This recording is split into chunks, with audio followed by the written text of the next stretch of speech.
के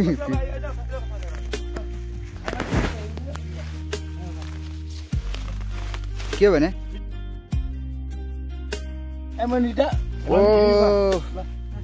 फुलचोप्कीको यात्रामा हामीले ज्ञानोदरमा अप्लानाचम मात्र होइन वरिपरि सुनौलो टुप्पो भएको अमानिता हेमीबाफा पनि भेट्यौं। नेपालमा यसलाई सुन्तले वा गुठी अमानिता भनेर चिनिन्छ।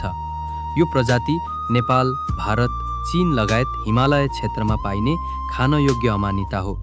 तर यो विषय अत्यन्तै संवेदनशील छ किनभने यसको बनोट घातक अमानिता प्रजातिहरूसँग अत्यन्तै मिल्दोजुल्दो हुन्छ, जस्तै अमानिता फलोइदिस डेथ क्याप र अमानिता भिरोसा डिस्ट्रोइङ एन्जेल।